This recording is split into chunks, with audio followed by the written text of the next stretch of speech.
I'm probably one of the few real estate agents. I leave my house at 6:30 in the morning. I'm at my office by 7:15. I usually work till 6 or 7 at night. I work a lot, but I love what I do.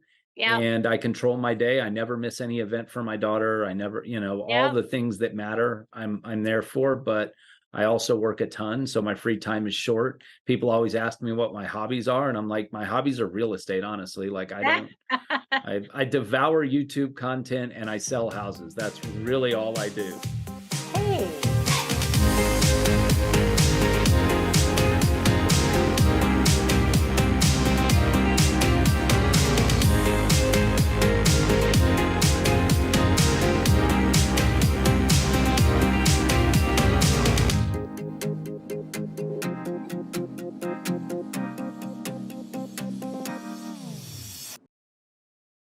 Hey, everybody. Welcome to the most wonderful real estate podcast ever. I'm your host, Dwan Twyford. I'm America's most sought after real estate investor.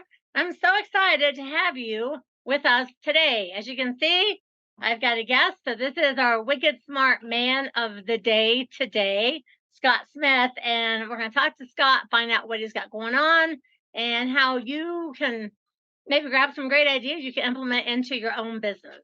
Now, our motto at Dwanderful is people before profits. So if that's something that resonates with you, you're at the right place. This is the right podcast, and I'm your girl.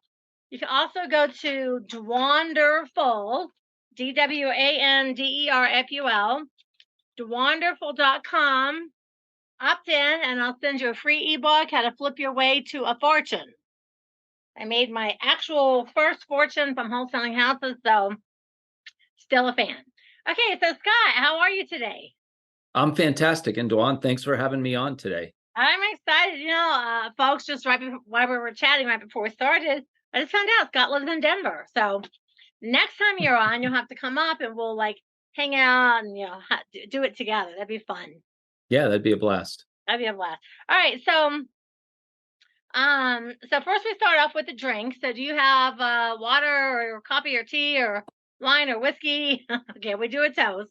So cheers to you. Everybody watching, I want you to take a drink, take a breath. Just get yourself a deep breath and kind of shake off everything you got going on and hang out with us for the next little while and learn and laugh and just have a good time with us. So Scott, what we like to do is we're just going to throw you straight up into the deep end. What we like to do is have you tell us briefly who you are, how to get in touch with you, and then a sentence or two, what it is you do. And I've got some fun questions and we're going to ask you and we're going to figure out who you are. So what we want to know is what's your deal? Yeah, so I'm Scott. Getting in touch with me is very easy. My phone number is 720-252-7037, or you can email me at scott@youfirst.com, and it's YOU, the numeric 1, S like Sam, T like Tom.com. I run a small real estate brokerage, You First Realty Infinity. I own a franchise of a larger brokerage, You First Realty. And I also do some wholesaling and novations and a little bit of flipping on the side. So I try to keep my hands in as much things as possible to keep myself busy. And my goal is to eventually own multifamily units, apartment complexes, that type of thing. And I would think about a year and a half out from that. Fun. Yeah, only things like that are fun. So let me just review your email. So you said it's Scott@youfirst, and it's 1ST like first.com. Yes, ma'am. Okay, I want to make sure because I normally ask ahead of time, but I didn't. So I try to write it as you're saying it, and I don't want to give it out later and say it wrong. Okay, so you own a brokerage? Yes, that's right. Down in Denver. Yes, ma'am. And so do you guys specialize in, are you listing homes? Are you working with other investors? What's the deal of the type? Because, there's some brokerages that are real investor friendly and some not so much. And since we own and run the Colorado RIA, which is here in Denver, for all of you that don't know that, we're always looking for investor friendly agents for all of our investors. We are very investor friendly. We are also a very traditional real estate brokerage. I have about 13 agents that work with me. And we're probably about 50% on listings, 50% on buys. And, we work with anybody that'll allow us to work with them. We are very open-minded here. Oh, I like to hear that.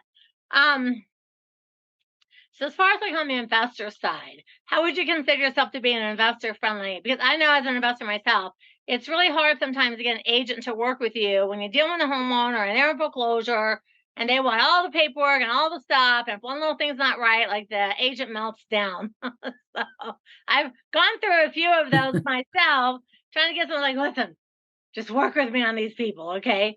So how do you guys think that you help investors? So I think the most things that you can do to help an investor are, number one, stay patient, right? Understand that the deal is more important than the contract. And that might sound weird coming from an agent, but I know a lot of agents are, worried about dates and deadlines more than they're worried about the closing. And we stay very focused on the closing and doing whatever's necessary to get it to closing. The other thing is we pay a lot of attention to detail. So we're always making sure that I's are dotted, T's are crossed, so that when it comes down to negotiating, we understand exactly what our investor needs and wants. And the other piece is keeping our eyes and ears to the ground so that when we do find a good deal, we know where to bring that deal. Yeah. So do you have investors that come to you and like, hey, Scott, listen, I'm ready to buy something. I'm ready to find a rehab or something. Do you have deals available for investors? So I do, and I also I buy leads specifically for investor deals. So I've got a few investors that I work with that when I'm able to convert those leads and they're ready to sell, that I have a group of people that I bring them to directly. Nice. Well, that's really good for investors. So anyone that's in Denver can just get a hold of you and you buy leads and then you help the investors get the deals. Yes, ma'am. And then maybe they And pick them some of up that or I they get wholesale, some of that we wholesale, some of that not a lot of people know about Novations. Novation it's kind of like a wholesale to a retail client. So basically, sometimes there's not enough room in a deal to take it for an investor to buy it, and then for that investor to flip it and make money. But what we do is we strike a deal with the seller at a number they're comfortable with, and then we list it at what's still a discount to the retail market, but still a profit for us. Kind of like a net listing, but really a joint venture between us and the seller. So we find any way we can. We try not to turn down anything but our collar. If there's money to be made, we're going to find a way to make everybody happy. I know that's how I feel. It's like if I find a homeowner that says, "Hey, I want to work with you," I will figure something out. If someone, because getting them to say yes is half the deal, or it's 89, 80, 90% of the deal. Get a homeowner Right. like, "Hey, I'm motivated. I want to work with you. I'm ready to go. Let's make this happen."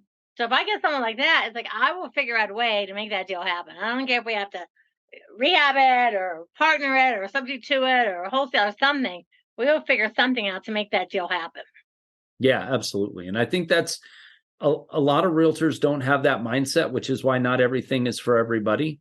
And, I think that's why a lot of the people that work with me because if there's a deal to be made, we're going to put it together and we're going to stay very focused on getting that deal to the closing table. And everybody rather make some money than nobody make any money. And so I think that's a really important mindset for people to have that want to be an investment is, some deals you're going to make $2,000 on, some deals you're going to make $20,000 on. But I'd rather make $2,000 on a deal than $0. And zero is more than you had in your pocket 5 minutes ago. It's funny because when I said in the beginning, our motto is people before profits. I have met many investors that are like, well, if I can't make, 15 grand a deal, I don't care. I'll let it go to foreclosure. Like, don't care. It's like, yeah, but listen, if you're helping a homeowner in distress, and maybe you only made $2,000 or $3,000 or $4,000, it's still more than you had, but you helped another person that's in distress get like a fresh start on their life, and you should feel good about that. Well, I think too, because when you're in real estate, you deal with numbers that are 200, 300, 400,000. You deal with Yeah. 20, 30, $40,000 in commissions. We Yeah. forget sometimes that some people work an entire month for $2,000 or $3,000, right? Like I Yeah. always tell myself, if I'm making more than $100 an hour, I'm going to do the deal because that's fantastic money. Which is also why tomorrow I'm driving to Pueblo to help a client buy a $200,000 house. There I you know a go. lot of agents that would refer that out, but I don't refer anything out. If we keep everything in house because, I'd rather make $5,000 or $6,000 on a 5 hours worth of driving than, Yeah. not make that money. Yeah, it's funny. I haven't been to Pueblo for, I don't even know, really a long time. And we just went a couple weeks ago. They had the county fair there, and Pat Benatar was playing there. Oh, So wow. I took my husband and I are teaching our grandkids, because we're in our 60s. So we're teaching our grandkids about music from like the 70s. Like the music was still music and it wasn't all with all the voice stuff, and you had to actually play instruments, and there was no cursing, and like things that you can listen to with a child. So I took my 7 and 8-year-old granddaughter to see Pat Benatar, their first concert, and oh my God, they thought they died and went to heaven. And I've been to Pueblo in forever. So I was like, well, it's really not that far of a drive. I don't know why I always thought it was like so far away. And we drove around, whenever I go anywhere, I drive up and down the streets, look at some of the houses, and it's really a cute little town. It is, and it's growing and appreciating. Yeah, it really is. I just turned 50 this year, so I get what you're saying about music. Yeah. And I'm not a music guy. My wife loves music. I kind of got to the end of YouTube because I drive so much. But yeah, I tend to listen to people talk more than I listen to them sing. Yeah, I do too. We have music on in the house all the time. As soon as we wake up, we turn on the music. And so, and then my daughter-in-law, I mean, God love her, but she only listens to country. So the kids, all they know is country. I'm like, honey, there's so much music out there besides country. Me and Pappy are going to teach you. We're going to show you the way. So they listen to like Pat Benatar and Hart and Eddie Money and Tom Petty and, stuff like that. That we're teaching them about the Beatles. They just found out about Michael Jackson. They lost their mind. So I'm trying to. My one girl's like, I want to marry Michael Jackson. I'm like, hey, Michael Jackson, he'd be in heaven. He'd be marrying him. Yeah. It's so cute. So now they're all into music. So we went to our first concert in Pueblo. And I even told my husband, said, this is really a cute town. We should pop back over here once in a while and see what's happening. Because I haven't been there for probably a decade. Oh, wow. I like a long, long, long time. Because, we're in the mountains. So we do a lot of deals here. And when we re-stuff up here in Bailey. We rehab in Bailey because, we're here. So it's right there. So whenever we do any rehabs, we do them just, I think maybe you just get older. You're like, I want everything to be close by. After you've done it forever. And I've been investing for 30 years. So it's like, I don't want to drive to Denver to rehab. We'll do something up here in the mountains. So, but Pueblo is a good town. I think it's really underrated, and I think it's really growing more than people realize it. And after just being there and driving like blocks and blocks and blocks looking around, I was really surprised. Yeah, no, I agree with you. It's an up and coming town for sure. A lot of people that can't afford Colorado Springs right now are starting to buy in, northern Pueblo and down in Pueblo because it's still the hour commute, right? And everybody commutes an hour anyway. So why not save some money? Yeah, no, I agree. Now, how long have you been in real estate? So I got into real estate in like 2004. I became a loan officer and opened up a mortgage company in like 2005, 2006. Ran a mortgage company for a few years. We also did help small businesses get financing. Mm-hmm. And then in 2008, when 2008, 2009, like a lot of people went through that, and then went back into corporate America for a while. And then about 6 years ago, got back into real estate. And I kind of wish I'd gotten my real estate license when I got into being a loan officer, because I wouldn't have ever gotten out of it. I wouldn't have made the jump back to corporate America. But I'm unemployable by anybody else. I could never work for anybody but myself ever again. And I have a t-shirt that says unemployable. And it's like, that is so true. It's like, well, what on earth would I do for somebody else? I'd be like, you want me to be there when? And work how many hours? Like, no. Yeah, no. So I went to a real estate event, I don't know, a couple years ago, and they had made a bunch of t-shirts that said unemployable. and they gave me one, and I was like, I want two. I wear them quite a bit because they're so funny. It's like we Yeah. are at some point you really are just unemployable by everybody else's standards. Yeah, I could not work. I mean, and I'm the probably one of the few real estate agents. I leave my house at 6:30 in the morning. I'm at my office by 7:15. I usually work till 6 or 7 at night. I work a lot, but I love what I do. Yep. And I control my day. I never miss any event for my daughter. I never, all Yep. the things that matter, I'm there for, but I also work a ton. So my free time is short. People always ask me what my hobbies are. And I'm like, my hobbies are real estate, honestly. Like I devour YouTube content and I sell houses. That's really all I do. Oh, that's funny. Now that's true though. I know. I think my husband and I are quite a bit like that. We're just like, what do you want to do? I don't know. Let's look at houses. Let's do something. Like that's what's all the time. And him like, well, we do all the time. And that now teaching all the grandkids music. So when you were like, say 14, 15, 13, like that preteen kind of guy, where were you living? And like, what were you doing back then, those days? Yeah. So we moved back to the States when I was 13. I grew up mainly overseas. And Where did you grow up? So we lived in Ecuador, Iran, Brunei, Australia. My dad was in the oil field, so we moved around quite a bit. And then we moved back from Australia and when I was in the 6th grade, and we moved to a little town outside of Houston called Pearland, Texas. No way. And yep. And now My it's a big town.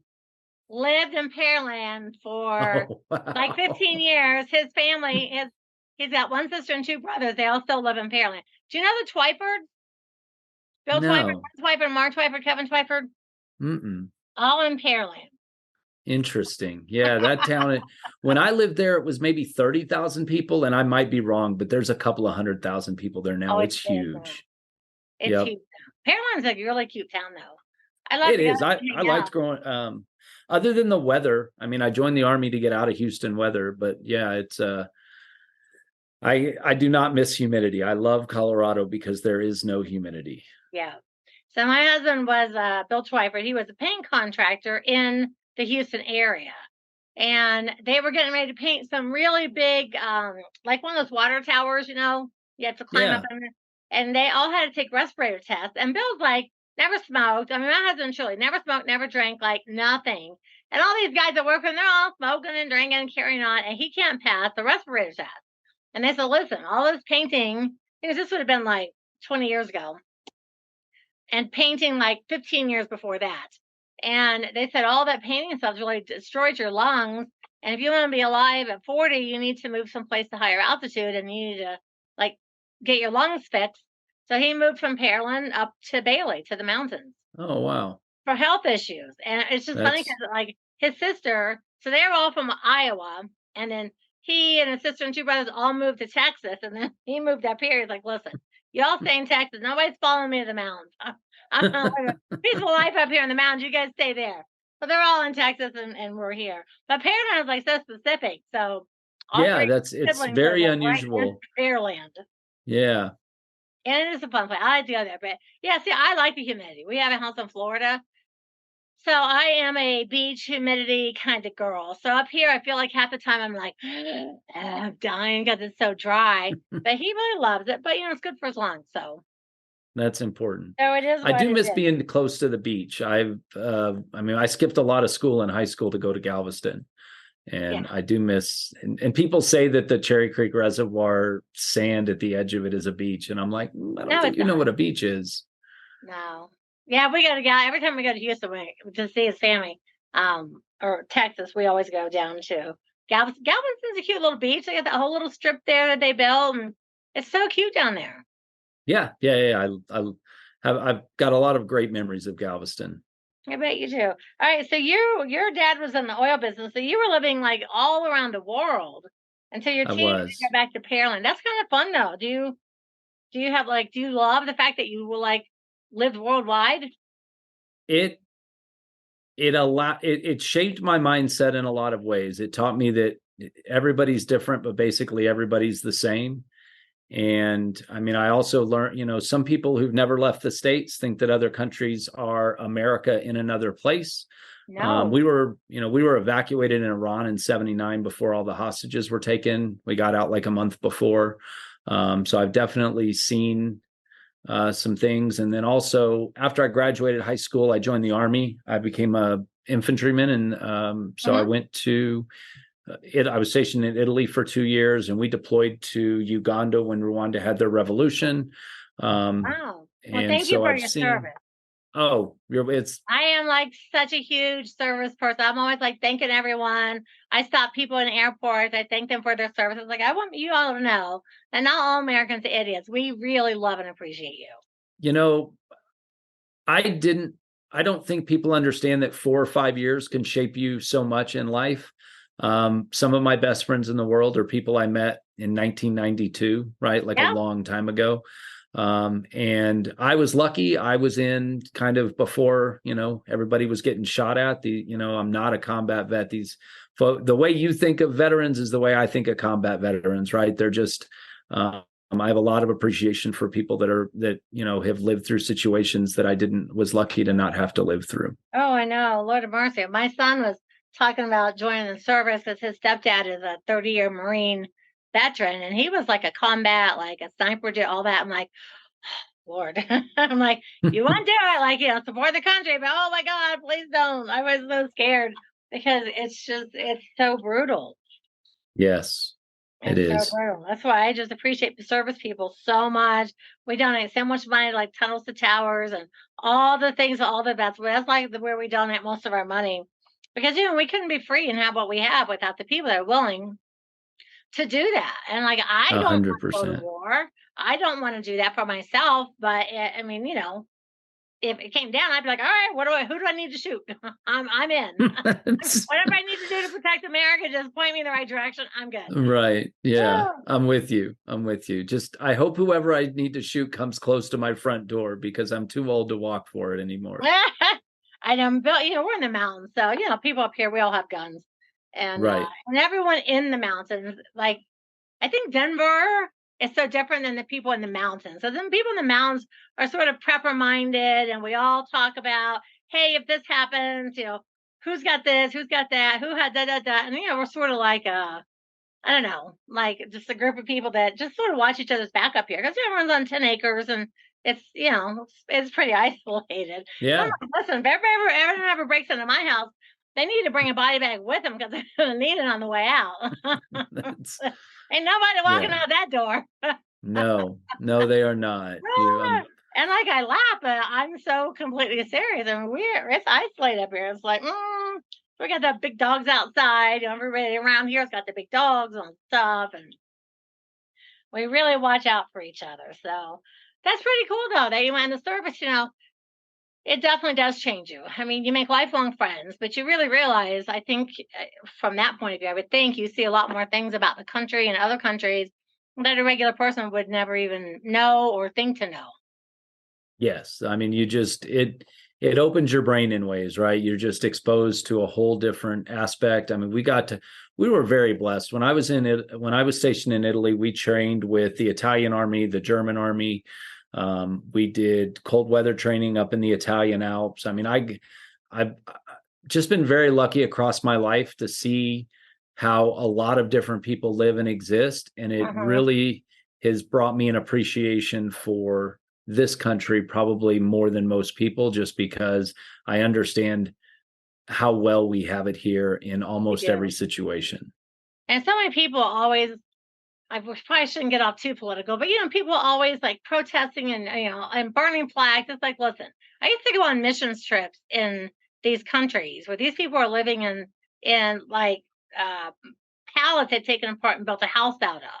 And we go build, and I Right. did that my whole 30s. I went all the time on mission trips and built houses. I was like, y'all don't realize how good it is over here. Like, stop all that stuff that you're doing. Don't make our country a third world country. Like, we That's really have it good over here. We really do. But And that's a it's whole not other thing. perfect, but nothing is. I could have a whole political show about all the things that people are so ungrateful for over here in America. Like, what the hell's wrong with y'all?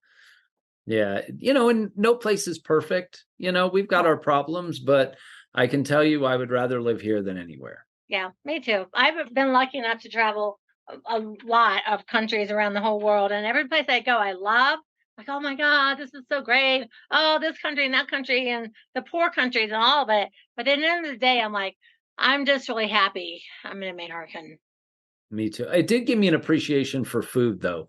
I love all countries' way they cook meat, cheese, and bread. Like I am a huge foodie. I love kimchi. I love Oh, seafood. I love all the food. I mean, I love to see, like, if somebody has a recipe of meat, cheese, and bread, I'm 100% in. I will eat it.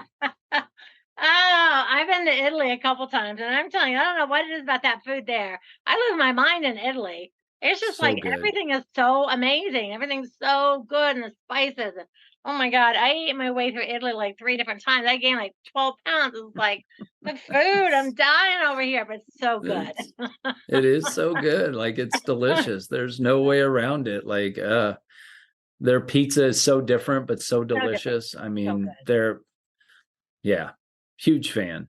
Yeah, me too. Me too. I am too. So when you did the army, you were a mortgage broker. Hmm. Mortgage broker, then 2008, 9, 10 catastrophe hit the whole world. Back to corporate America, back into real estate. So now that you're Yep. back into real estate full time, I like how many deals a year are you doing? Yeah. So when I was an agent, I averaged about 30 to 40 deals a year. Um, this year, since I opened up the brokerage, it's probably less. I probably do about 20, 25 personally, just because my time split. So I do, but yeah, I do a good amount of business every single year. That's very nice. And then plus you have 13 agents, you said. Yep. So I've got 5 or 6 that really work real estate as a full-time job. And then I have some part-time agents who, they close the moms, dads, yeah, you know yeah. how agents are. Oh yeah. They just drop into real estate occasionally. Oh yeah. Now I think I read somewhere if you take all the deals done in the course of a year versus how many people have their real estate license, they average like point something, not even like one deal a year, because everyone in the brother has their license, but nobody ever does anything with it. Have you ever heard of the Mike Ferry organization or Tom Ferry? They're I've heard of trainers Tom and Ferry. coaches. Yeah. So my Yep. husband, when he first became an agent, the dad, Mike Ferry, was his mentor. And Matt and Tom Oh, were basically Bill's age. So he's friends with Matt and Tom, but Tom Ferry is pretty big oh real estate wow. trainer. Yeah, So huge. and so Bill's like, I'm gonna be the number one agent in the whole United States. And in 5 years, he did like 590 deals. Oh wow. He's That's a like, lot of it's deals. a lot. He was a number That's a two lot of deals. agent in the whole world or the whole United States. And he's like, oh, I want to be number Oh one. wow. So I hear he still listens to, and he used to be a coach for Mike Berry, so he's on a lot of the training tapes and the stuff. So when I first met him, I would be listening to all the stuff. I thought, well, there's really good stuff here that you got on these tapes, and just all the scripts and all the things that I think where agents are weak are things like scripts and talking to homeowners and thinking out of the box and trying to structure deals that maybe it's not like exactly fitting in this box or that box. And so I have learned a lot just from listening to the fairies myself, because we have everything that they have, we have it, and we listen to it all. And I love Tom and Matt. So it's interesting because I've never actually had a real estate license. I mean, I've learned so much listening to those guys. Yeah, I mean, those guys are extremely intelligent. We actually just sent a group of agents, our corporate sent a group of agents to the Tom Ferry that was in Austin. Hmm. So yeah, I mean, and I think you're right, where it's funny, a lot of agents say, oh, I'm really good once I get in person. And it's like, okay, that's fantastic. But how many opportunities do you miss out on getting in person because you're not that good on the phone? And so most of our coaching around new agents is teaching them how to be good on the phone, because if Yep. you can break through that barrier, Yep. then what if you get the appointment and you meet somebody in the field and you schedule the second appointment within 7 days of meeting them the first time, I'm going to make up a statistic, but it's got to be like 97.852% that you're Yeah. going to close that person, right? Yeah. But if you suck on the phone and they get off the phone without setting that first appointment, you never have that opportunity. So I think being good on the phones is the number one most important thing for new agents, is learning that. It is. Bill still memorizes all of his scripts. Like if you were to move, where would you move? And when do you plan on moving? Do you want me moved in this time or that time? And, he just goes through all the stuff. So one thing that we do is all of our investors that work with us, we really make them work hard on scripts, because you're right. If you can't get them over the phone, or you mail postcards or something expensive and you get a phone call and you can't turn them into at least an appointment, it's like, why are you wasting all that money on other stuff if you don't have the scripts to back it up? And people always like, oh, scripts are boring. And I'm like, no, let me tell you something. Scripts are the most important thing. The scripts are what get you sitting in front of the person. They get the contract, they get the closing. Whether you're an investor, an agent, or anything, the scripts are the key. Well, and it's interesting because okay, so I've been in sales since I was a young kid. I mean, all my first jobs were sales jobs, but I was really lucky in the in the kind of like 2000 to 2004, right before I got into mortgage brokering. I worked for a company called MCI. You might remember them, the phone company, right? A lot of young kids don't know who that is.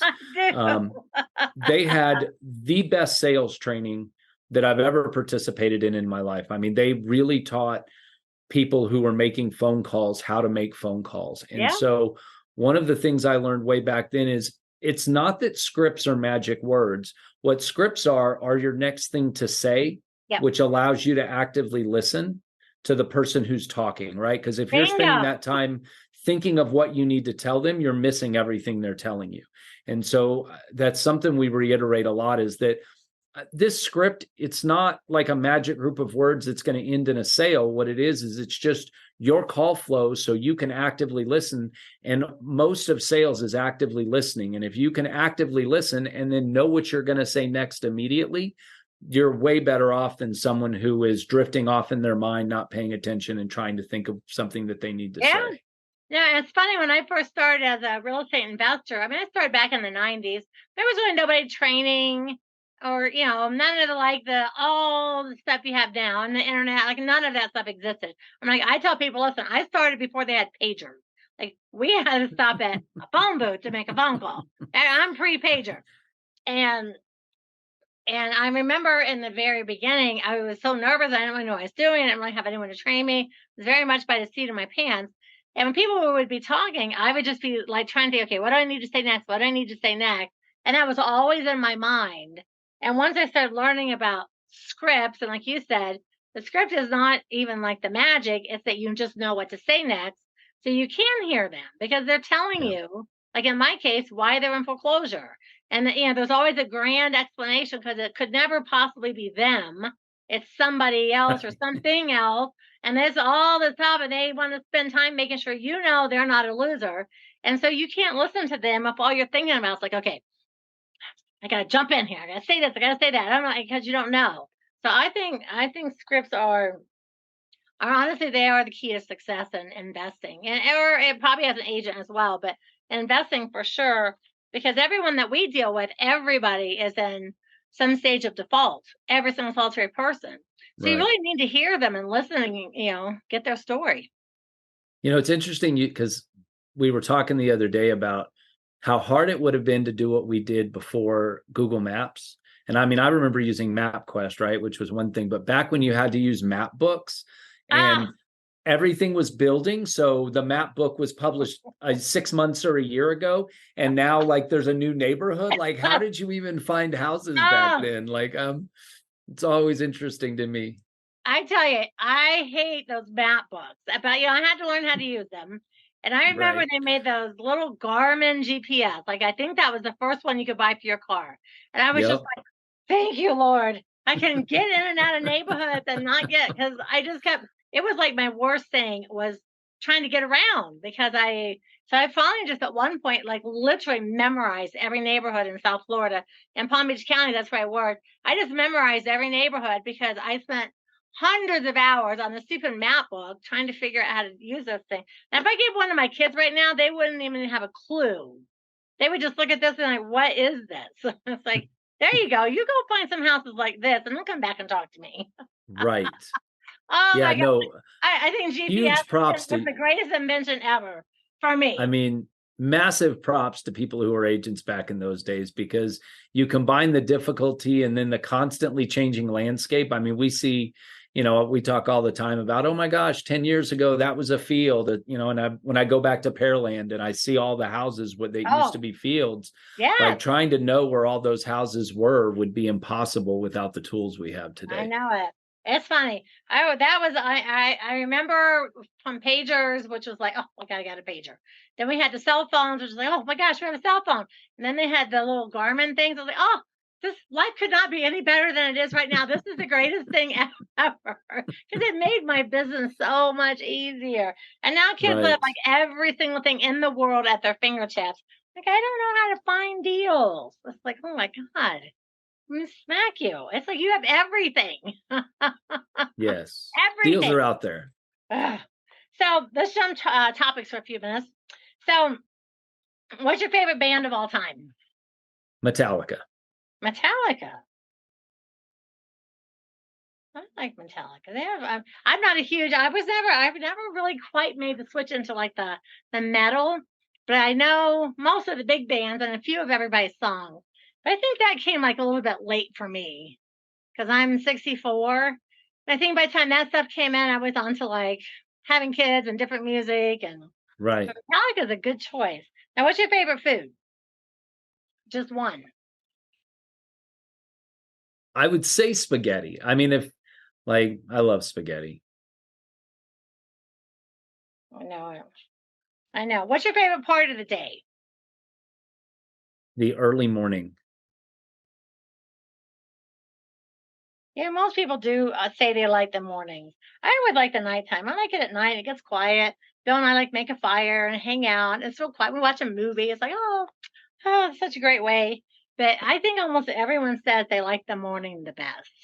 Interesting. I would have thought most people like the night, but that's interesting to hear. I just like it because I get more work done between 7 and 9 than a lot of times I do all day, just because nobody else is up working. And so there's no distractions. And then, once 9 o'clock hits, the phone starts ringing, the emails start, and then it gets, light. I'm in my car. And so I just like that peace time where I can get things accomplished. That's how Bill. But we like the when I think because we had kids when we got married, we both had kids. So we all of a sudden I had one daughter, he had two, and we had three teenagers. And they had to be on the bus here at 6:30 in the morning. So wow. For like that whole first decade, it was like get them up, get them on the bus, and then it's like then it's like 7 a.m. You're like, oh my God, I'm already exhausted. So I think back then we started like, you guys go downstairs, don't come back upstairs unless the house is actually on fire. And we started just kind of making the evenings like our time. And then after I'm drinking cranberry juice, they gave me the burp. Then after all the kids moved out, I think we just kind of kept that going. Like, this is our nighttime. We sit down, we have a movie, we have dinner together, have a glass of wine. So it's nice.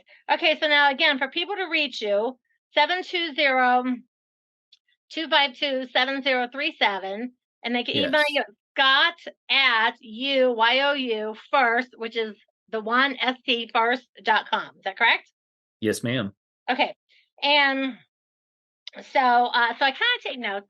So I kind of like to just go back and like, hey, did we learn like a little bit about Scott today? So so you run a service, so kudos for you for that. You lived all around the world and moved into Pearland, Texas, of all places, when you were 13. You have an agent, an office with agents. You do traditional and investor friendly. You're 50 years old. You buy leads. You think some important things are for people to be patient, for investors to have a little bit more patience, which I really like that because I agree with that. And you got very detail oriented when it comes to different things like that. You're doing like 30, 40 deals a year as an agent. Is that about right? And you love scripts, Metallica, and spaghetti in the morning. All of that sounds like me. That is a good summation of me. So we just do like a little summary because, people might not know you. And when they hear you on my show, I always like to just kind of say, well, this is kind of what I gathered. And then I'm always encouraging everyone, you all know, I tell you all the time, reach out to all these folks that I interview because they're all smart and they're all doing something. And a lot of them are doing what you want to be doing. So you got to take that first step. Because if you don't take that first step, it doesn't get taken. Then you're listening to podcasts or, Scott, you're coming to the RIF or, 8 years later, you still haven't done a deal yet. So especially we're both in the Denver area. So people can get They can see both of us in Denver. So what more Come can on anybody by. ask for with that? All right. So everyone follow me on Dwanderful. So, you all know, but my first name is Dwan. So I took Dwan and Wonderful and I made a new word, Dwanderful. So it's the most wonderful real estate podcast ever. I want you to do me a favor. If you enjoyed today, you learned anything, you just enjoyed listening to us talk and get to know each other, I want you to subscribe and like and share and follow. And I'm Dwanderful all over social media. So Instagram, whatever, and on YouTube, everywhere. So if you want to watch all this funness, go over to my YouTube channel, Dwanderful Real Estate Investing. So we're basically everywhere. Okay, so the very last thing is I want you to give us a parting word of wisdom, but just one actual single word.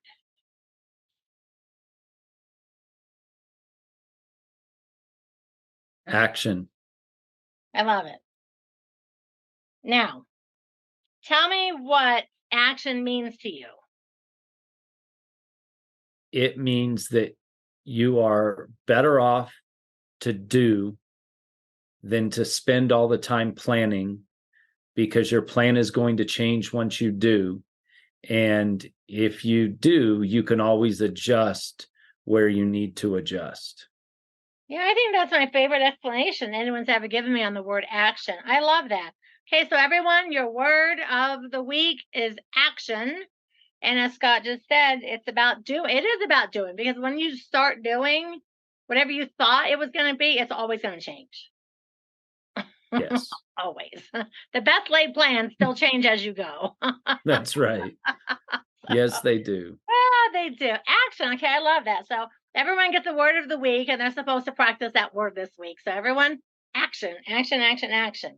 All right, so I want to thank you for being on the show today. It was really fun getting to know you. And I'm super happy that we live close. I feel like one of these days I'm down there, we can, bring Bill and whoever, and we can go grab a drink or 100%. talk about real estate. But happy. I think I want to start bringing some deals into your place there, because I am actually looking for an investor-friendly agent for like me and my daughter that's separate from the boys and, the boys club and my family. So we're looking for, so I'm like, hey, I think I was come down and hang out and get to know Scott a little bit better. All right. So everybody, thank you for listening. And we'll be back next week. Same bat time, same bat channel. And remember that the truth is in the red letters. All right, everybody. Ciao. And Scott, thank you so much. I really appreciate you. Thank you, Dwan. Bye, everybody.